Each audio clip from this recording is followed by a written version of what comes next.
윤석열 대통령 해외 순방을 둘러싼 정치권의 날선 공방이 계속되고 있습니다.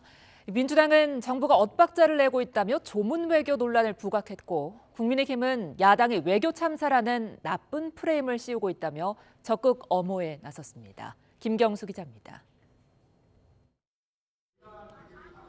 윤석열 대통령의 첫 유엔 총회 연설에 대한 여야의 평가는 극명하게 엇갈렸습니다. 집권 여당인 국민의힘은 국제사회와 함께 번영을 이끌어가겠다는 의지가 담겼다고 호평했지만, 더불어민주당은 대통령이 오직 자유만 외쳤다며 난해하고 공허한 연설이었다고 혹평했습니다.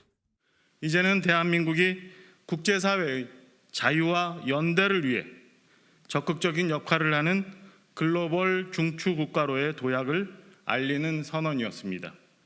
외교 시험대인 유엔에서의 첫 연설도 너무 추상적이고 하나마나한 한가롭고 공허한 단어들의 조합에 불과했습니다. 영국 엘리자베스 2세 여왕 조문을 둘러싼 공방도 한층 불이 붙었습니다.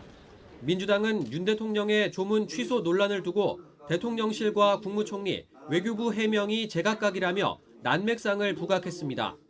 또 총성 없는 외교 전쟁에서 윤 대통령의 순방 외교는 참사급으로 비화했다며 맹공을 퍼부었습니다.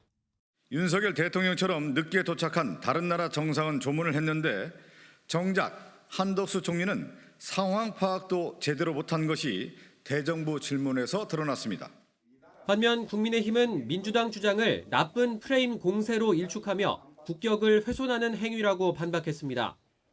2017년 문재인 전 대통령의 중국 방문 당시 이른바 혼밥 논란을 재소환하며 외교 참사는 따로 있다고 날을 세웠습니다. 사실과 다른 걸 가지고 시비 걸고 하는 것은 저는 대한민국 국격에 대한 자해행위라고 보고 있습니다.